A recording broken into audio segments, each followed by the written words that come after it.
ننګرهار میشتي د کابینې د هغې پریکړې چې د کورنیو چارو وزارت له لوري د هیواد په ټولو ولایتونو کې د دولتي ادارو او نورو ځایونو څخه سیمټي موانع چې ښاریانو ته ستونزې پیدا کړي دي لرې کوي هرکلی کوي. د جلال آباد ښار اوسیدونکی محمد نصیر وایي د موانعو په لرې کېدو سره ښارونه پراخه او ښکلي کیږي او د خلکو له ذهنونو د ناامنۍ نښې وځي.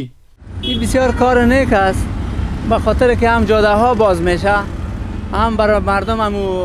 عبور و مرور سهولت میآید و بعض مردم فکر میکنه که یک وحشت دهشت اینجا بوده،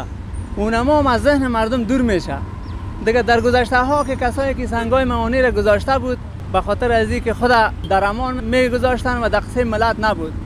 د جلال آباد ښار یو بل اوسیدونکی خادم الله بیا وایي د تیر ادارې پر مهال به د ادارو سربیره چارواکو د خپلو کورونو خوندیتوب په موخه سړکونه او لویې لارې د موانعو په ذریعه د خلکو د تګ راتګ په وړاندې تړلې وي. لکه څرنګه چې یو دولتي چارواکی به په یو کوڅه کې به کورو، نو هغه کوڅه کې به دغه سیمټي موانع یعنی دا هغه لاره به بنده کړې وه، نو دغه یو کس له وجې نه به چې دی هغه ټولې کوڅې ته تکلیف و، ټولو خلکو ته به تکلیف و. په ننګرهار کې دغه موانع ډېر لیدل کېږي نه، یعنی تر ډېره حده چې دی کمې شوي دي، خو بیا هم که په کوم ځایونو کې دي نو موږ غواړو چې دغه لرې شي. د کورنیو چارو وزارت ویان عبدالمتین قانی وایي د کابینې د پریکړې او د کورنیو چارو وزیر خلیفه سراج الدین حقانی په مستقیمه لارښوونه د یادو سیمټي موانعو لرې کېدل پیل شوي.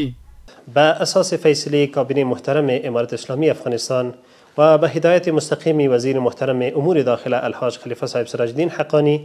تمام موانع از اطراف نهادهای اماراتی و تاسیسات نظامی در سراسر کشور برداشته خواهد شد. بنابراین در گام نخست برداشتن موانع از اطراف قرارگاه این وزارت آغاز گردیده و به تعقیب آن در سایر نهادها و تاسیسات اماراتی در مرکز و ولایت کشور نیز عملی خواهد شد و این یک پیغام خوب امنیتی است که الحمدلله در حال حاضر در سراسر افغانستان امنیت کامل و گسترده تامین گردیده و دیگر نیازی به همچنین موانع احساس نمی شود. دا په داسې حال کې ده چې د اسلامي امارت واک ته په رسیدو سره جلال آباد ښار کې ټولې موانع لرې شوي چې ورسره د ښار ښکلا رامنځته شوې.